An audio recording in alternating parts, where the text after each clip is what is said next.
নমস্কার, সোনাবিল ফুটে আপনাদের সবাইকে জানাই অনেক অনেক স্বাগত। আজকে রূপু আর আমি দু মা মেয়ে চলে এসেছি। আজকে দু মা মেয়ে পা দিয়ে গোবর থাসবো এবং সেই গোবর দু হাত দিয়ে ঘুটে মারবো। আপনারা শুধু ভিডিওটি প্রথম থেকে শেষ পর্যন্ত দেখতে থাকুন, আশা করি ভালো লাগবে। বেশ কয়েকদিন ধরে কয়েকজন বন্ধু কমেন্ট করেছিল যে দিদি ভাই পা দিয়ে গোবর ঠেসে আমাদের সঙ্গে সেই ভিডিওটি শেয়ার করো। তাই আজকে চলে এসেছি, গোবর মারবো। আর এই গোবর মেরে গিয়ে থাকছে দারুণ একটি রেসিপি। আজকে আমাদের দাদা বাজারে গিয়েছিল, বাজার থেকে গ্লাস কাপ মাছ এনেছে। সেই গ্লাস কাপ মাছের কাঁচকলা দিয়ে কোপ্তা কারি বানাবো। কীভাবে কোপ্তা কারি বানাই আপনারা দেখে থাকুন। পুরো আমি আমার মতো করে কোপ্তা কারি বানাবো, আপনারা শুধু ভিডিওটি দেখতে থাকুন। চলুন তবে এখন চলে যাই গোবর থাসতে আর মাছতে। এই যে বালতি নিয়েছি, বালতি জল লাগবে, জল দিয়ে তো থাসতে হবে গোবর, তারপরে মারা।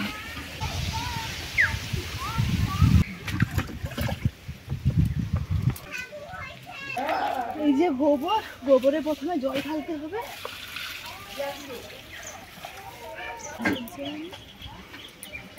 এমন জায়গায় গোবর গাড্ডা একদম ওই যে পুঁই মাচা, লাউ মাচা তার নিচে ধীপে ধীপে পা দিয়ে থাসতে হবে।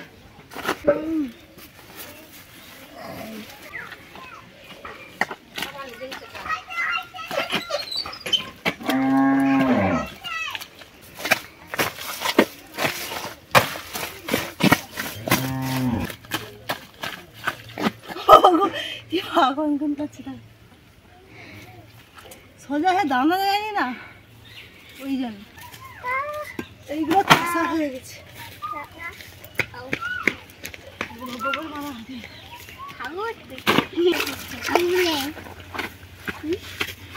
কে হাগু করছে না?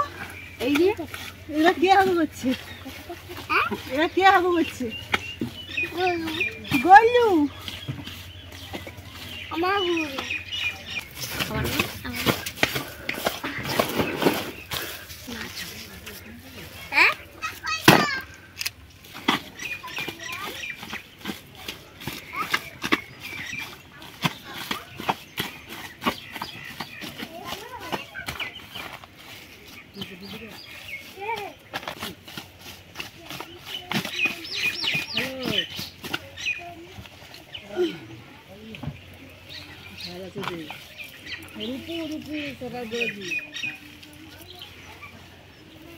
এই তো বাইরে বসে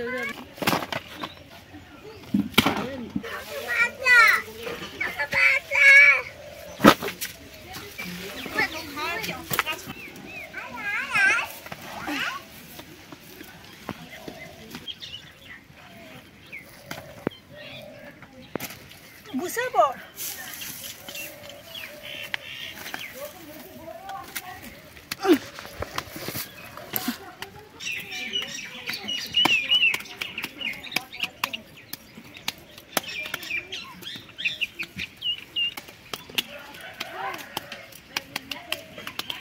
এদিকে আমি ওদিকে মারবো গোবর। রূপু গোবরগুলো লাড্ডু করে দিয়েছে, এবারে আমি মেরে নেব।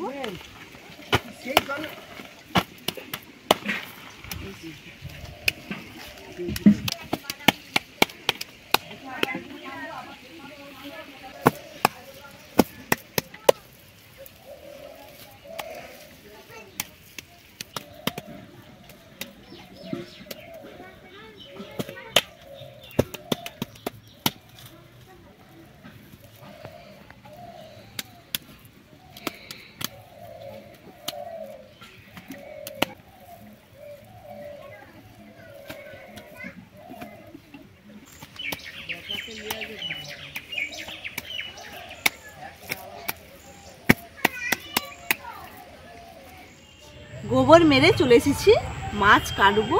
এই যে দেখুন মাছ একদম জ্যান্ত। সিলভার কাপ না, গ্লাস কাপ। ও কত বড়! সে একদিন যে থামা আমি তুমি যে টক করে ঝাল করে দিয়ে রান্না করছিলে, এখন আমার মনে আছে। দেখুন মাছটা। ও মা, মা গো, আমার কালকের মতো আজ কালকের মাছের মুখটা দেখুন কি সুন্দর। জল খাইনি না এই মাছগুলো আগে আগে পুকুরে প্রায় ছাড়তো, এখন কি কই আর ছাড়ে না। এই মাছকে আমরা ছোটবেলায় বলতাম পেটগাড়ু মাছ। এর পেট দিকে আমার গাড়ু না বাবা, এটা যদি একবার যদি পুকুরে পড়ে যায় তো মাছ খাওয়া হয় না।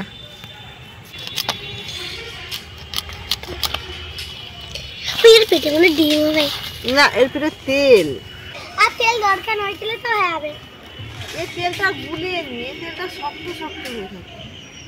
তাহলে এই উপরে একটা এই মেশিনটা দিয়ে গুলে দেব। আমি অনেক তোমরা তো কুচি মাছের ডিম হয়েছে দেখছি। আমি কয়েকদিন না মাছের ডিম হয়েছে, মাছের ডিম হয়ে গেছে দেখুন। ডিম খাবো, টক করবো। দেখছি আমার কথা তোমরা কেউ বিশ্বাস করানি। হায় বোম ফাটিয়েছে। দেখুন বন্ধুরা কত ডিম হয়েছে।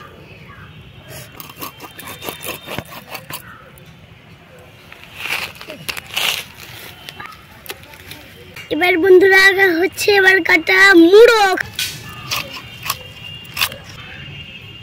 আমি দুটা মাথা খাবো।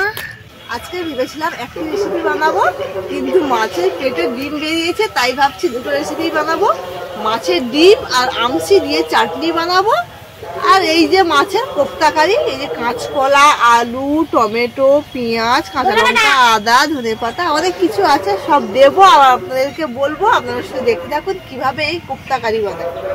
মাছ ধুয়ে নিয়ে এসে উনুন জ্বালিয়ে দিয়েছি, এবারে কড়াই বসিয়ে দিচ্ছি, কড়াইয়ে জল দিয়ে দিচ্ছি। এবারে এই জলের মধ্যে মাছ দিয়ে দেবো, রিং পিস যে 3 পিস করেছি বড় বড়, সেই 3 পিসই দেবো। এখন কাঁচকলা কেটে নিচ্ছি।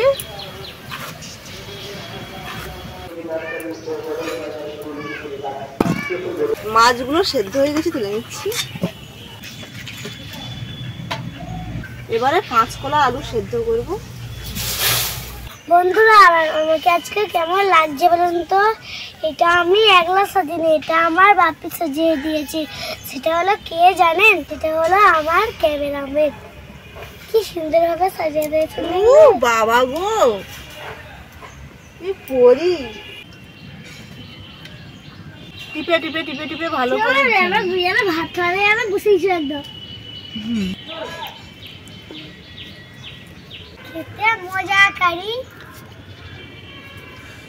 একজন জ্বালানি দিচ্ছে, একজন সবজি কাটতেছে, আর একজন মাছ থেকে কাঁটা বেছে নিচ্ছে। এই তো কেউ আর ছোট বউ বড় বউ বেরাবো, ছোট বউ বড় বউ বেরাবো।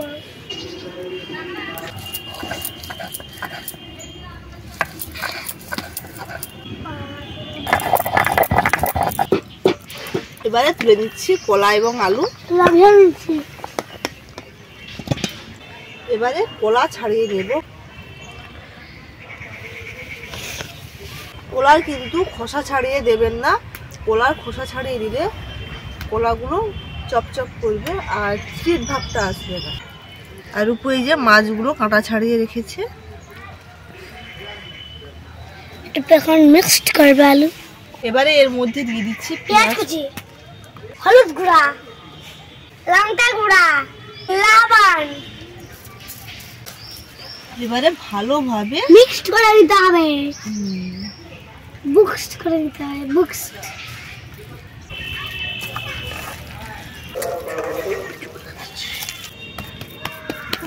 খুব সুন্দর করে রুকু সবকিছু মাখিয়ে দিয়েছে।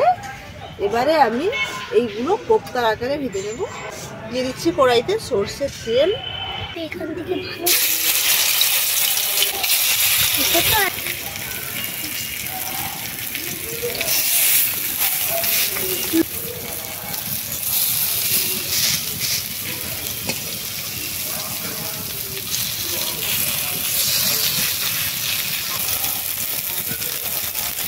এই কোপ্তায় কিন্তু অনেকে বেসন বা ডালের বাটা দেয়। বেসন বা ডালের বাটা দিলে যে এই যে মাছ, কলা, আলুর স্বাদটা পাবেন না, বেসনের স্বাদটা বেশিই আসছে। তাই জন্য খুব সাবধানে আস্তে আস্তে এই কোপ্তার আকারে ভেজে নেব, নিয়ে আস্তে আস্তে করে খুব সুন্দর করে রান্না করতে হবে। বেশি নাড়াচাড়া করলে কিন্তু ভেঙে যাবে। খুবই সাবধানে না গোটা করে রাখতে হবে। হ্যাঁ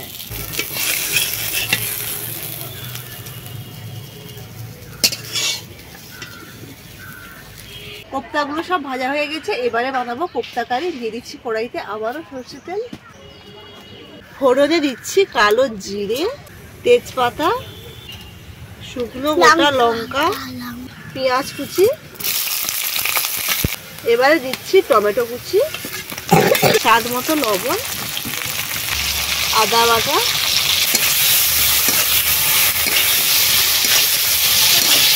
সব কিছু খুব সুন্দরভাবে ভেজে রেখে দেখুন। এবারে দিয়ে দেবো লঙ্কা গুঁড়ো, হলুদ গুঁড়ো, জিরে বাটা, খুব সুন্দরভাবে তেল ছেড়ে গেছে। এবারে দিয়ে দেবো জল, এবারে দিয়ে দিচ্ছি চেরা কাঁচা লঙ্কা, খুবই সামান্য চিনি দিচ্ছি। ভীষণ ফুটে গেছে, এবারে ভেজে রাখা কোপ্তাগুলো দিয়ে দেবো আস্তে আস্তে করে।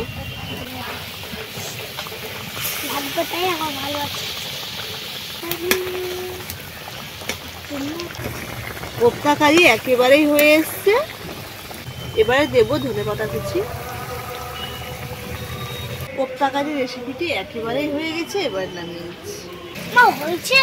হ্যাঁ হয়নি তো। এবারে বানাবো মাছের ডিমের চাটনি। দিয়ে দিচ্ছি কড়াইতে সরষে তেল, এবারে এই মাছের ডিম জল দিয়ে খুব ভালোভাবে চটকে নেব।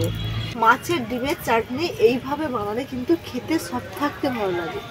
ভেজে রান্না করলে ডিমগুলো ছিবড়ে ছিবড়ে লাগে। আপনাদের অনেকের প্রশ্ন থাকতে পারে যে এই ডিম হয়তো আঁশটা গন্ধ করবে, কিচ্ছু করবে না। এবারে এই জল সমেত ডিম দিয়ে চটকেছি দিয়ে দেবো।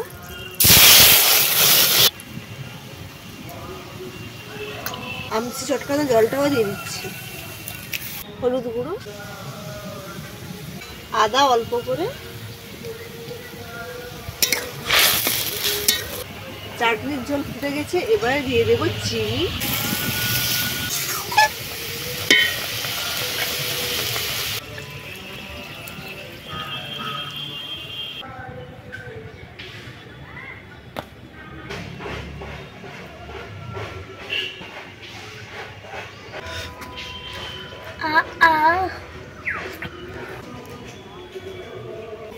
এটা আমার ফেভারিট জিনিস। কিছু কইছে? চাটনিও হয়ে গেছে আর কোপ্তা কারি দুটো হয়ে গেছে। দুজনে খেতে বসে গেছি।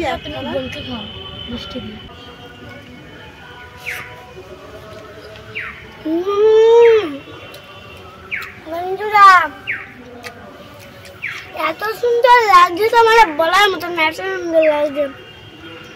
বাড়িতে এরকম বানাবেন এবং অবশ্যই লাইক করবেন কেমন লেগেছে তোমার। যদি না ভালো লাগে তাহলে অবশ্যই লাইক করবেন, যদি ভালো লাগে তাহলে অবশ্যই লাইক করবেন। তোমারটা তো দারুণ লাগছে।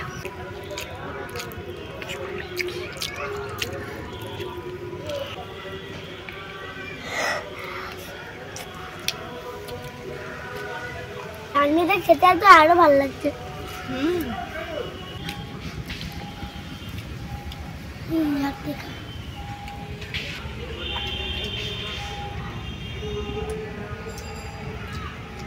আমাদের বাড়িতে মাছের ডিম আনলে, এবার তো আমের সময় না এখন, আমরা আমসি দিয়ে বানাই, ভালোই লাগে খেতে।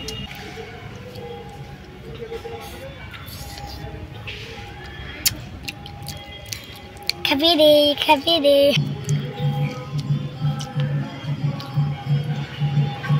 আজকের এই গোবর মেরে এসে যে রান্না করলাম মাছের কোপ্তা কারি, তার সঙ্গে রয়েছে মাছের ডিমের চাটনি, আরো ভালো লেগেছে ওদের।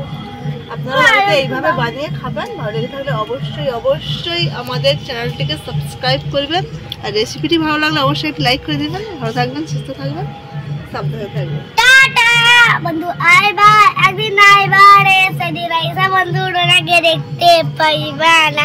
বন্ধু আইবা একদিন আইবা রে সেদিন আইসা বন্ধু ওনাকে দেখতে পাইবা।